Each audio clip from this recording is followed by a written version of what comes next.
Hello, my name is Russell Myers. Welcome to Issues Unite. All right, so in continuing with my coverage on the Biden administration's first 100 days, there are some things that I've kind of fell behind or missed. They're kind of thrown into the middle of other things where Biden's trade policies are concerned. The fact is that we still have Trump's trade policies in place. The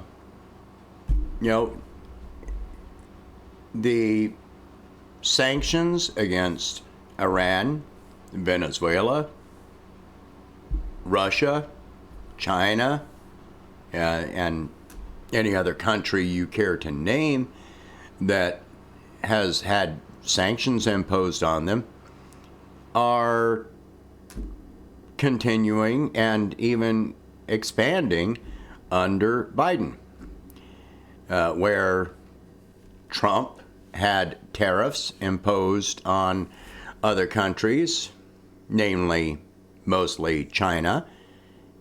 Biden is not only continuing the tariffs, but he's actually adding more tariffs. The problem with tariffs is that they have been shown to be completely ineffective for the goals of any country that imposes tariffs. In fact, they can be very counterproductive. What tariffs serve to do is to increase prices to the consumers in the country imposing the tariffs. In this case, the price of goods from China have increased, meaning consumers get less for what they pay for. This only results in consumers spending less. At this particular time, that is even more damaging when consumers have so little to spend in the first place. The American Rescue Plan, some people have claimed it's going to explode the economy upward, and that is just not the case. It is not going to happen. $1,400 only goes so far. And even Wall Street sees this. And I'll get to that in just a minute. Now, one of the main points I wanted to make in illustrating that Biden's policies, trade policies, are exactly the same as Trump's. Well, let's go to the White House website, as I'm fond of doing. And, all right, I want you to notice this. This is from March 1st. U.S.-Mexico bilateral cooperation. Talking about pandemic response, migration, okay. This is the part I want to point out, first of all. Economic cooperation. The United States-Mexico-Canada Trade Agreement, USMCA, will support mutually beneficial trade and will be the backbone of our regional economic recovery. USMCA is also expected to prioritize the rights of workers by generating job opportunities, improving worker protections, and preventing forced labor. Does the USMCA sound familiar? It should, because look at this. Trump's new North American trade deal. January 29th, 2020. When President Donald Trump signed a revamped trade agreement with Mexico and Canada into law Wednesday, he kept a campaign pledge to improve upon a deal that he had long condemned. What is USMCA? There it is. There it is. The pact is Trump's replacement for the North American Free Trade Agreement, which took effect in 1994, now to slash tariffs, blah, blah, blah. Okay. So here, the Biden administration is talking with praising words about a trade deal that was negotiated and implemented by Trump. They don't give any accreditation to that effect. The Biden administration is literally trying to make it seem as though this is something new that was negotiated by the Biden administration, and that is not the case. I do want to just, on a side note, mention this. Security. Through the MIRTA initiative, the United States has appropriated more than $3.2 billion in equipment, training, and capacity building from fiscal year 2008 to fiscal year 2020. We regularly cooperate to stem the flow of people, illegal narcotics, arms, and other contraband. In other words, they're bringing drugs, they're bringing crime.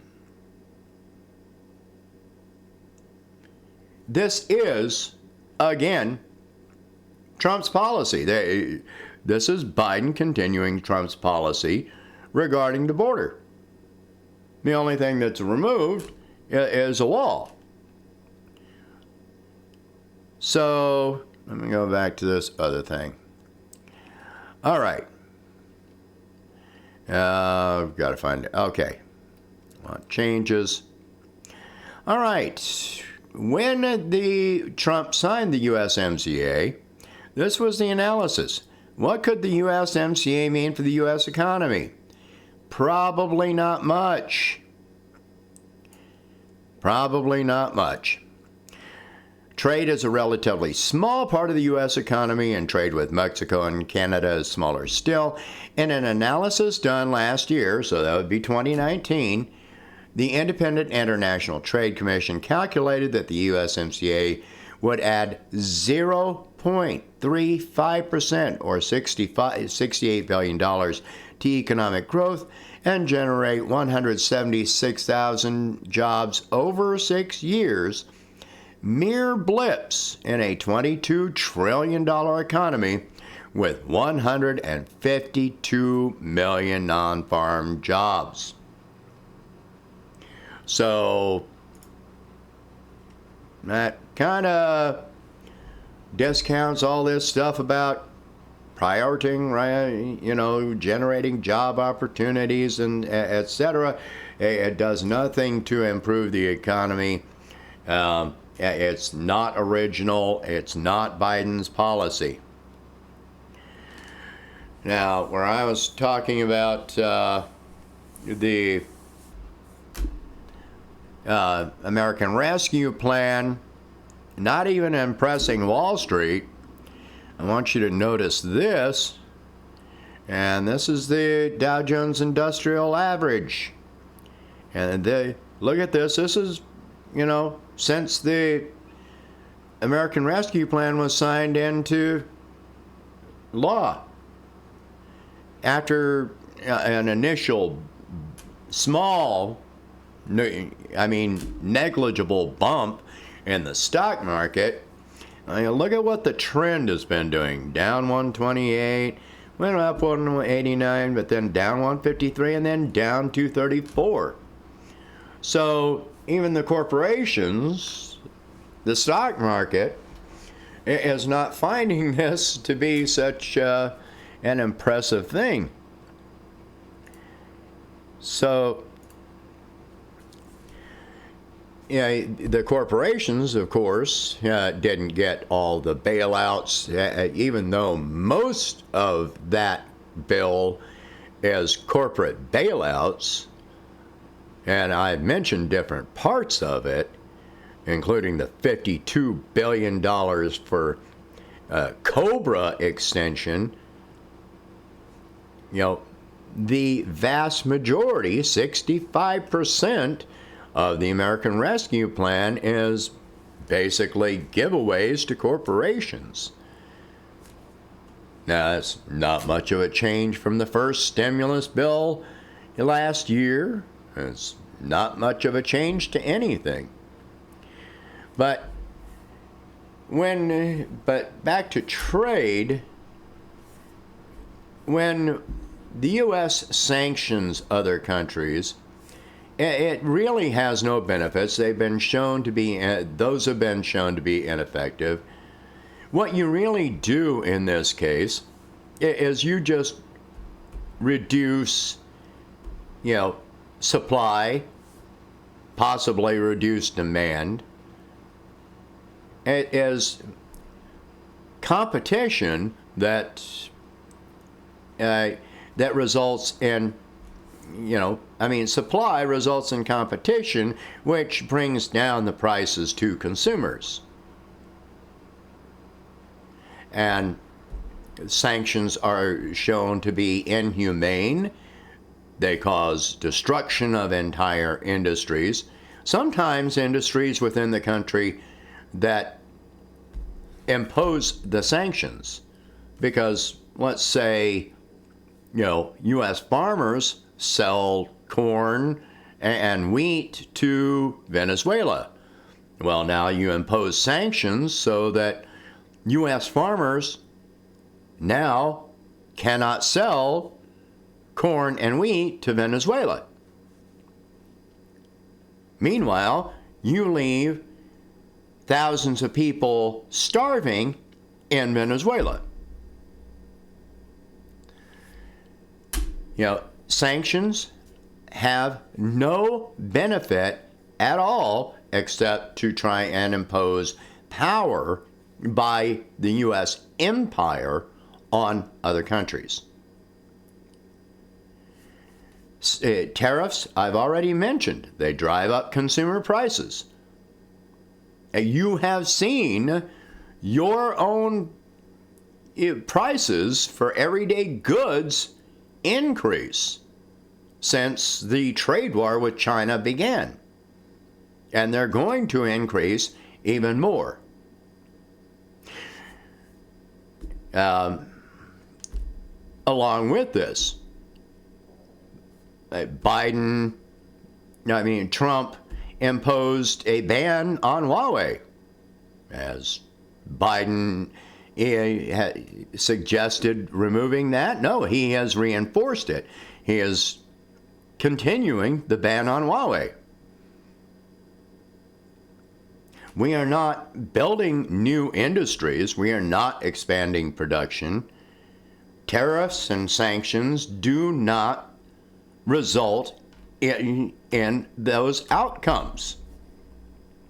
So when people look at all of this objectively, Trump supporters and independent people, they're going to keep looking at this and seeing the fact that all of Biden's policies are actually Trump's policies.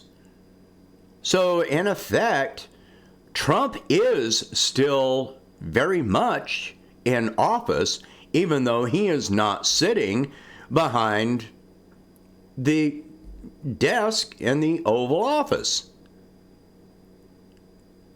And this can have drastic consequences in 2024, or possibly before then. But if Trump runs for office again, he can actually come up and say, well, look, this policy that Biden has been using, that was my policy. This policy that Biden has been using, that's my policy. Although he can also say, but Biden did not continue with my policy of removing troops from other countries. where they are placed in danger for no reason. So the ultimate effect would have been reduced spending on warfare if we had withdrawn our forces. By continuing and expanding our forces, we wind up, while the economy is suffering, while American citizens are suffering, we're spending more and more on warfare with no benefit. All right. We cannot claim that Trump is no longer in office. You know, I'm not saying this in favor of Trump, because I've been against all of this from the very beginning. I was against the sanctions when Obama started imposing them. I was against the buildup of U.S. forces along the Russian border and in the South and East China Sea when Obama started the pivot to Asia. I have been against all of it throughout the entire Trump administration, and I'm against it now. That is an issue. You want to impose whatever name you want on it. You're only imposing a name. You're not changing the issue or the situation. All right, share this video. Talk about these subjects. If you can, please donate $1 a month and to help expand the channel. I'll catch you in the next one.